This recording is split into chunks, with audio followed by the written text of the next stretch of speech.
And now we will have our final speaker before the panel session.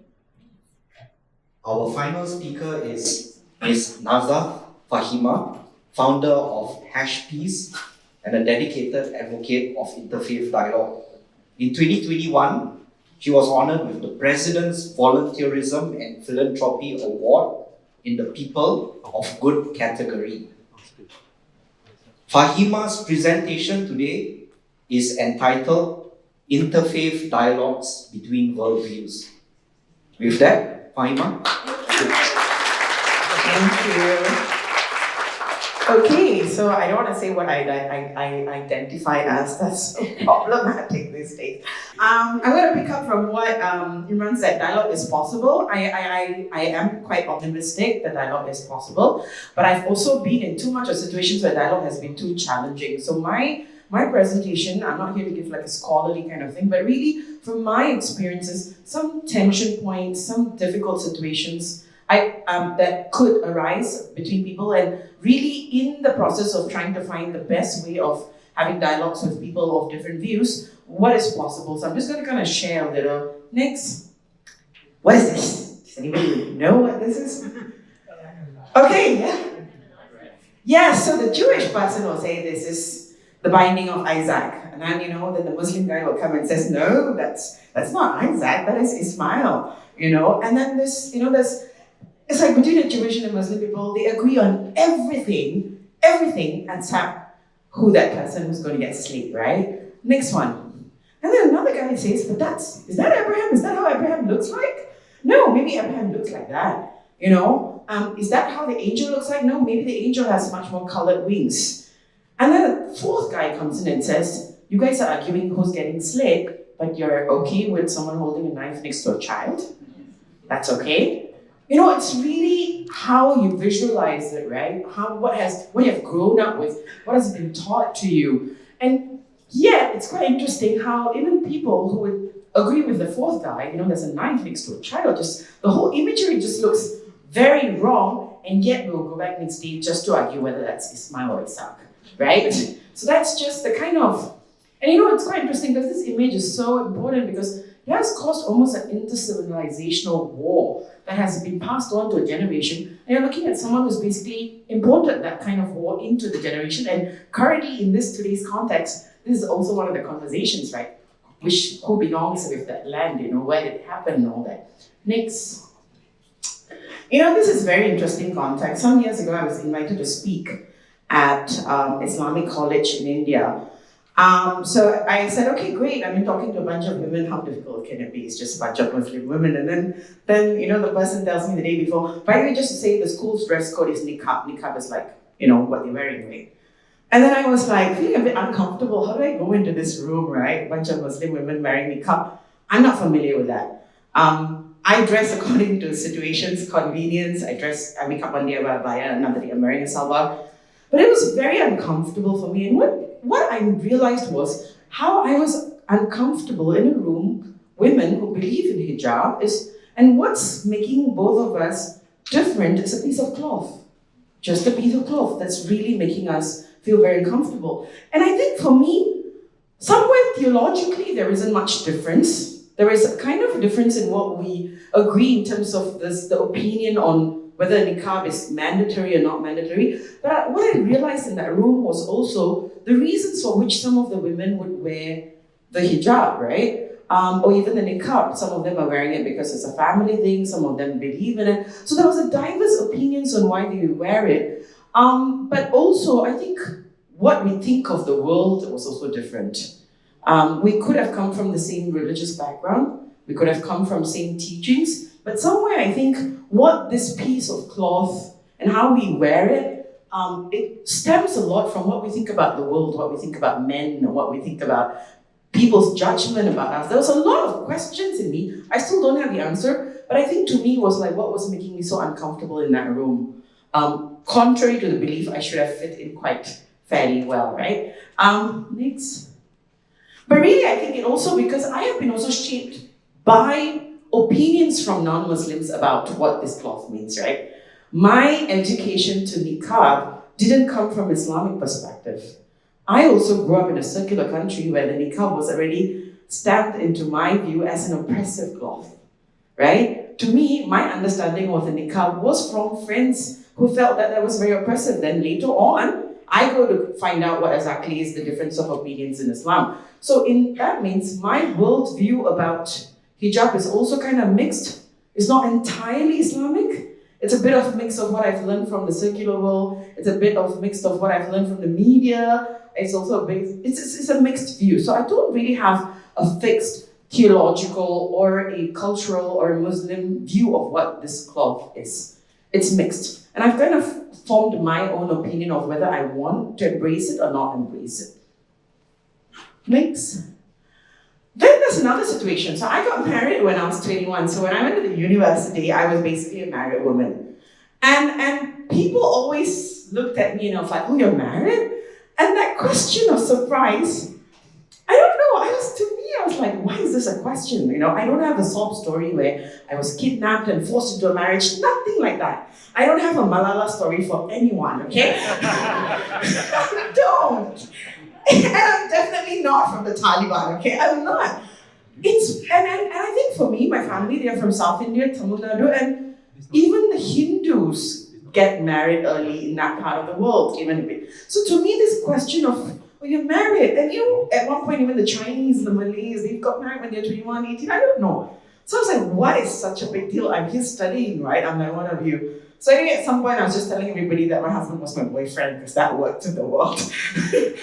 But I think for me, that conversation opened up a lot for me, right? Firstly, I think, for me, I come from a very matriarch community. So again, we're not the usual kind of Muslim communities which are generally seen as patriarch. Ours has a very matriarch method. A lot of the women tend to be very powerful, too dominant in some types, as my husband says. So I've never noticed a lot of traditions and practices which could have been seen as oppressive, but being a limitation for me. In fact, in all these years, I've actually completed 2 masters, and I do a lot of crazy things, as my friend says, but I also started to learn that my identity as a Muslim woman is not only because of my religion or culture, but also the privileges that I have. My ecosystem as a Muslim woman is very different from another Muslim woman. So in order for one person to understand what my identity is as a Muslim woman, they cannot just look at my religion, culture. So I would be so if you ask me to define me, I would say I'm a Singaporean Tamil Muslim woman born in post 9/11 world where I have lots of secular friends and I'm secularist, sometimes agnostic, sometimes. So I could go on. My identity cannot be just shaped by what you see in front. You will have to spend a few coffee sessions with me to understand what my identity is, kind of thing. And yeah, so for me, I think it was difficult to do these conversations. Why? Because firstly, when people look at me, they already sort of have preconceived, be it secularists, be it people of other religion, they have a notion, and also sometimes some questions come in a way where they feel they need to correct me. They need to clarify with me. They need to instill in me a certain principle of what is secularism, or what is right, what is women's rights. That was the most difficult. It's like people were telling me what was women's right, and I was really perfectly fine in my life anyway. So, I felt very uncomfortable in having these conversations because firstly, people were not yet listening to what my life was. People were not quite prepared to hear that my identity as a Muslim woman could have been very different from many others. People also not taking the factor that I'm slightly more privileged than many women that they would have heard about from the media. I'm not that media story that they are planned with. So I also came to realize that even people who think they're very open to dialogue, people who think they're extremely very liberal and all, are not so liberal, they're not so open-minded. So that conversation became very difficult, and I was like, how do I have this conversation with these people, right? Next. And then, one of my biggest challenge, what do I say when a person of no religion passes away? This is a big challenge. Do I say rest in peace? Because rest in peace is a Christian thing.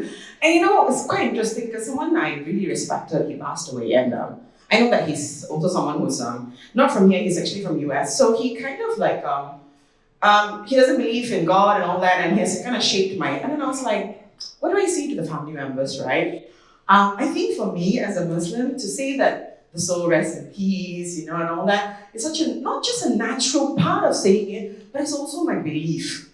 It felt very uncomfortable to not pray for that person, right? Because it's my truth. It's my truth, and I think it's in my goodwill to want good for that person, but not in the way where, I think the person is going to burn in hell, not that. But I felt like this is what I would do for my family member, and if I want to do this person who I really care about. At the same time, I had to be cognizant that it would be disrespectful for that person if I were to apply my religious belief to that. So there's this big confusion that I always have. What exactly do I say when a person who's not religious passes away? What's the most polite thing to say and do? And I think these are conversations we've never had actually. There's a lot of discussions, no offense, but there's a lot of discussions on methods, formats and all, but there's real world problem on every day. How do people communicate with each other? What do we say, right?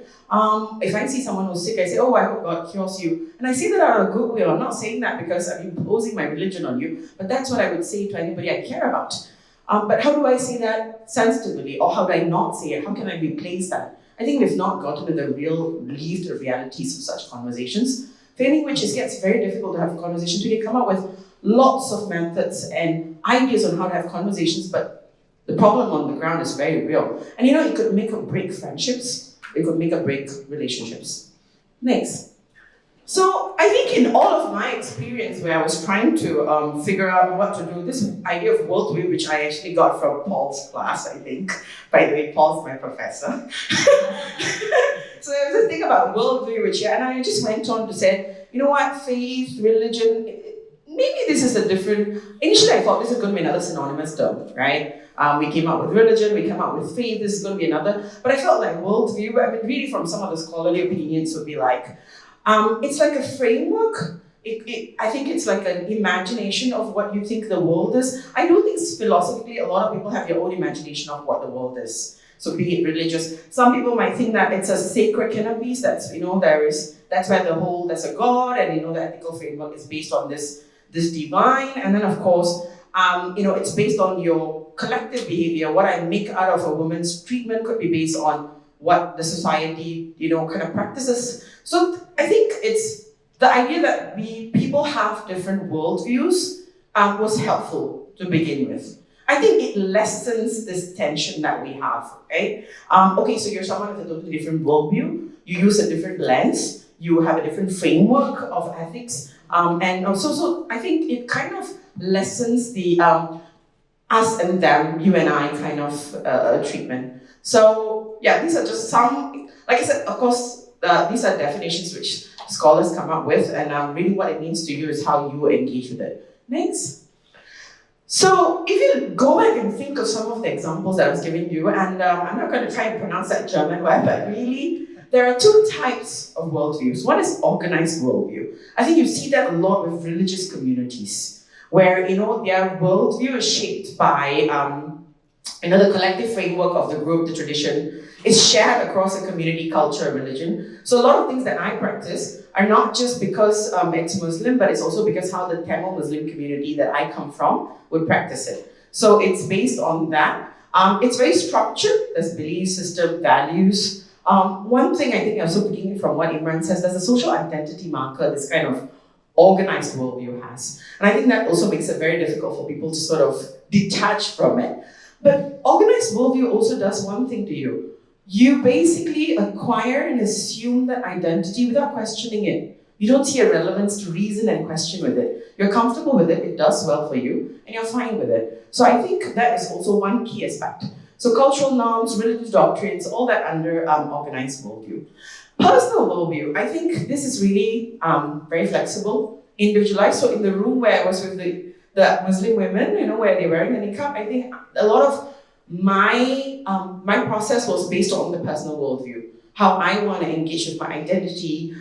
There's a lot of personal meme making that I'm trying to do, I think those are moments where I have decided to make a choice about what my identity is as a Muslim woman, standing against whatever there is. So there's a lot of personal worldview, and I think, of course, this that happens based on situations. It could be Depending on situations, it might take different ways of applying it. Sometimes I'm going with the worldview, the organized worldview. Sometimes I'm going with personal, so it really depends. But it helps, I think, if we apply it. For me personally, I found this very useful. So when a person talks, I'm just in the back of my mind thinking, is this organized? Is this personal? And can I differentiate? Can I clarify how they see it? So it kind of helps, I think, to sort of lessen a bit of stress. But of course, this is not labeling or categorizing. It's more of trying to make sense of where these thoughts come from. It's useful, actually. Next. So yeah, so one of the problems we have is, and I think we don't think enough, is where are the tension points, right? What's pulling a person away from agreeing with certain viewpoints? What makes them uncomfortable, right? And I think that's where the organized worldview, or whether it's personal, are they speaking as an individual, are they speaking as a group, all this helps. And that's when you are able to empathize with the person that you're having a dialogue with. People always say that, oh, it's a dialogue and we're trying to understand each other, but empathy really comes from when you're able to hit the point on, look, this is the tension. This is where I cannot agree with this person, but why is this person saying this? This is the mental processes that should be happening. Next. So I think for me personally, in a lot of my dialogues, I was trying to figure out, there's this thing about agree to disagree, let's all dialogue and we're all mutually respectful, blah, blah, blah, all this stuff that you hear in speeches every time. Wasn't working for me, by the way. I always end up saying that, after most dialogue, I do think that people go back feeling quite good, but I don't know whether there's really mutual respect. Because they go back to their world, to their ecosystem, only to be dumped into the very thing that they were problematic in. So I felt like, clearly, while the world is figuring out this utopian nation of having wonderful dialogues, we're stuck where we are, so what do? We know that there are contentious voices, we know that there's conflicting, and we know that there's confusing elements, generally in a society, right? Multiculturalism comes, multi-religious or multi-faith, multi-belief comes with all of this. Now, I think the first step is how to make it move into a comfortable area. So that means when I'm hearing things, for example, oh, there's no God, or people who believe in God are irrational, when I hear that, how can I make myself sit comfortably there and move on to the next sentence, right? So I felt like we need to do something to just move comfortable, and I would say the vice versa. If I'm going to see here, there are people who believe in God, have a high moral value. Here, how do you sit down there, not try to debate, defend, but just be comfortable about it? The minute we're comfortable about it, coexisting doesn't become a struggle, right? If coexisting is a struggle, then dialogue is like far-fetched. It's almost like dialogue is in hereafter or something. But I think, so what is this opportunity that we must look for? How do we create this opportunity? What kind of dialogues works? And I think Paul covered some. Next. Yeah, so how do we deal with this us and them, I and you, us and them? Because I think this is real, it's going to stay for a long time, and it's quite natural as well, right? Next. So for me, I think I decided that what is interfaith? I shall work out my own thought on interfaith. So really what I've put up here is not really definitions that I've pulled from different sources, but my own observations of my experiences. So really it's people and groups of people. They are of different beliefs, religious, spiritual traditions. They coexist, clearly. And they're sharing a space. We interact with one another. When I mean interact, it's really like, hi, hello, how are you? Yes, how's the day? Wonderful, great. And then, okay, so then there's a point where you're different, I'm different, so we need to accommodate the difference. I would say accommodate is like preceding anything accepting. Accommodate is like, yes, I'm here and therefore you can also be here. That's accommodate. Okay, and then, okay, now that I'm accommodating the differences, I need to understand who's next to me. I need to understand what I'm dealing with. So I need to start to understand the beliefs, the customs and cultures. I do believe that, yes, we can talk of individuals as an individual, but somewhere for a dialogue to advance, it's also important to understand their lived experiences of the cultures and norms that they come from. So as much as we can see that, oh, I'm just talking with Faheema, I think it's also important to understand what is a Tamil, what is a Tamil Muslim, what is a Singaporean Muslim, that brief understanding of the ecosystem that they come from is very helpful. So it's about understanding the cultures and then exchanging the life experiences of living in those cultural and religious environment. And I've also felt that a lot of my interfaith dialogue, there has been an awakening moment. I'm saying awakening, I'm not saying woke. Okay? There's this awakening moment where I've noticed, like it's very hard to explain actually. I've realized, wow, this is how people, and I've really had that in a lot of conversations with secularists and humanists and even atheists. This is a moment of, oh wow, this is how you think, this is how you live, And I think that comes from really deep, and that comes after all this. I know more about them probably at the 5th, 6th. Some of them I probably know about it after like 3-4 years of knowing them. There's this awakening to perspective of how life is lived and how a person could lead a way of life that's very different. That's even conflicting for me, and they're fine, they're moral, they have good values, and I think that kind of awakening moment happens. Once that happens, you develop a comfort circle. By the way, none of this are sequential, some of them could sort of differ big bang on it. You develop a comfortable circle. Now, once you're comfortable in the circle, you become very courageous about equality. You can go and openly kind of defend and argue for a person whom you disagree with and you're taught to disagree with. Right? Because you're comfortable, you know this person, you knowledge. And that's what knowledge does to you, right? Knowledge gives you that courage of, knowing. So when people are talking to you, you get the courage to say, yes, I know this person, I've engaged with them. And so it creates a kind of courageous about equality. You also become very confident with your identity because you're comfortable there. Nobody's trying to change you, correct you, clarify you. You're not put in a situations where you're told that something about you is wrong or irrational or too religious, not religious, whatever. You become very confident with your identity.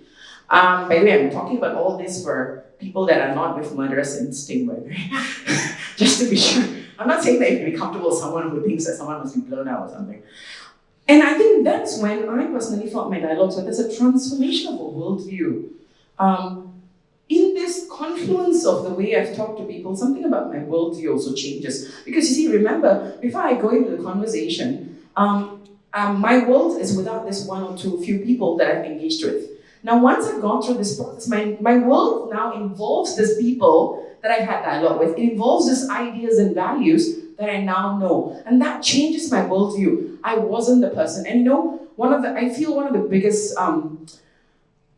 biggest measure of progress is definitely time. So for me, I've progressed in knowledge of the people I live with in this world. And therefore my worldview changes. I'm not the person I was yesterday. I'm sure when I leave this conference, I wouldn't be the person I was yesterday, right? So then again, my worldview changes. Now I need to reorientate with the new me, right? So that's also very important. So for me, I feel like the conversation between religious, non-religious, or whatever terms you're going with, I felt like I would take inspiration from my interfaith dialogues. My work have always been between religious people, but if I were to engage, I would probably apply some of these experiences that I have. And I found that quite useful. Thanks. And I've also sort of realized that it takes like what Imran said, this humility and this deep listening. But people don't have time for all that, by the way.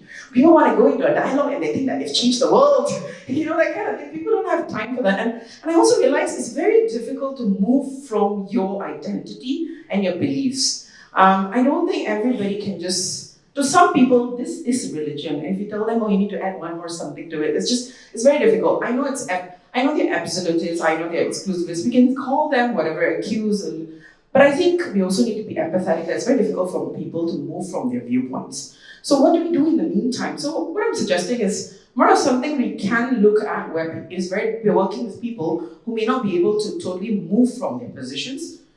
There is possibilities, it may happen. In the meantime, what do we do next? So there's this thing called the Trialogue, which I'm not going to apply exactly what I read. Mostly I've heard about it in dialogues between Abrahamic religions, Islam, Judaism and all, but it's about creating this third dimension, a third space where this dialogue can happen. And it's a useful technique, I would say. At least for me, I've seen that when there are certain points where we need to discuss and we find it so difficult to move away from our own inhibited or inherent kind of viewpoints, it helps maybe to sort of look at a third space, right? Where we can allow emergence of new insights, new views to come and integrate and confluence, so just put it out there. So it's like each of us are taking one position. We find it very difficult to move from where we are, but where do we create a third it's like, if you have seen metaverse kind of thing, or multiverse, kind of thing. Like, create Doctor Strange in another universe, why not? Kind of thing. So it's also about inclusion, and I think it helps because now suddenly I'm not so tied down to who I am. Even when I come for a dialogue where I say, I'm not going to talk about my group, I'm not going to talk about all the Muslims or all the Indians, but I do somewhat carry that identity. Now, how can I just release myself out of that for a while and kind of talk? This third space kind of helps a bit, where each of us bring to that space what we know. So it's a very useful technique that I felt in the recent years when I was in rooms where very difficult conversations were happening. This kind of helped. Next. So there's this article which I would really suggest, Trialogue and in the interreligious context. It's really taking Martin Buber's dialogue model and kind of applying this trialogue, right? So I think the first is, like I said, participants will come and approach with very brief. So when I'm in a conversation with a person who identifies as secularist, I think somewhere we need to first identify that we need to move from the fact that the person is secularist, unreligious, and we have this division between us. So I think that takes a process. And then, of course, being deepening, being open, full respect, we start to recognize, I think that deepening, the I-though part, is really about identifying what is the purpose of this dialogue, right? What is the purpose of this conversation? Are we trying to get to know each other? Are we trying to look for some commonalities? I do feel this idea of let's look for common values is something that we have been fed with. Nobody, really, why do I need to look for commonalities with you, right? That kind of thing. So I think sometimes we need to re-question these things that we've been taught about. So I think this is where, if you want to deepen the dialogue, what is the purpose? And I think sometimes we don't need to be so agenda-driven about finding common values. I think we need to go back to basics that I really want to know the person next to me, right? I live in a house full of my parents and siblings who I know each other, and I want to extend that to someone in the neighborhood, someone in the society. I think if we can just take the simple steps, right? Which is very important. I'm not, of course, dismissing and undermining the larger efforts of common values and international ethics, nothing, but I think I'm more basics into what exactly is genuine dialogue.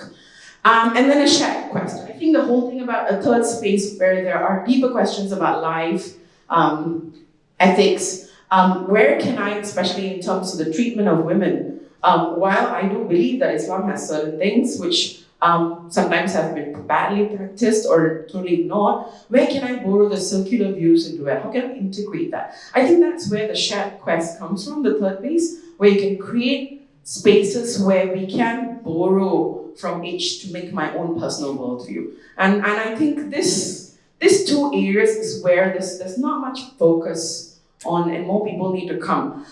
I don't think that we need to be so strict about people coming to here with an open mind. I think it's more of whether they are first willing to just participate, be there, present. That's the first step. And I've seen over time how people have opened up.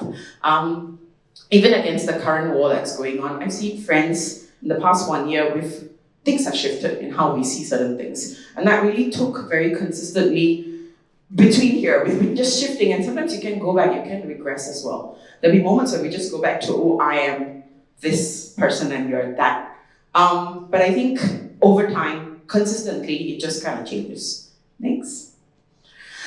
Personally for me, especially in my work between, if I'm focusing on between the Jewish and Muslim, or even the Christian and Muslim, I've sort of tried to also help me find methods which will help, right? Especially me when I'm trying to understand in the interreligious context, where I'm trying to find what is the best way to sort of get through these verses that conflict with each other. Anyway, the different methods, obviously, where, you start off with, basically, this person is just wrong, I disagree because they are not correct, I'm correct, right? And then there's this second method where, kind of move between a bit of agnosticism. But I personally, I'm not saying that this is good, but in some contexts it works for me, the method 3.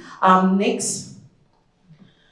So I think where if it helps, you can temporarily just suspend that identity or the belief for a while. Why I say this is because sometimes when I'm having a conversation with someone, a dialogue, whatever the person is trying to say, I'm still viewing it from my point of view. So for example, for me, I'll give an example. So when a person says this is what their verse says, when I try to understand them, I'm trying to understand it from an Islamic point of view. And what I do is I'm using language that I'm familiar with in Islamic context to explain that, right? And trying to make sense of that. And I felt that was getting that wasn't correct. Because in that way, I'm still kind of applying an Islamic layer to understanding this person. Now, how do I do it? And I felt like this method of temporarily or intermittently just kind of taking that belief or that identity off for a while. It's like, take the clothes and put it aside, and then let's hear. I wouldn't say it's an easy method, but in some cases, it slightly helped. I'm just there like a blank state. I put myself as someone who doesn't have any. One of the problems is always our prejudice, our bias, and preconceived notions. This helps. It takes a lot of practice, so I've been practicing for about 1.5 years. So that kind of helps a little bit. But of course with limitations. It really depends on what I'm dealing with, what topic. Some topic are very emotionally so precious to me, so difficult to just get that. But I think particularly in terms of women really matters, human rights matters. I felt like this method really helped, and it's something. It's something I picked up on how I would read the Bible from as a Muslim. But I think this method, if we really study into it, really focus, it could also offer some technique towards the religious and the non-religious. Next. But I'm just going to close off. In all the questions they asked, nobody actually asked where the goat came from, actually. Is the goat from heaven? I don't know. I realized that. So when I was thinking about these pictures, I just realized that if all the questions were, really, where did this goat come from, actually? When you go back to the scriptures, you don't really know. So with that, I'll leave you with that. Thank you so much.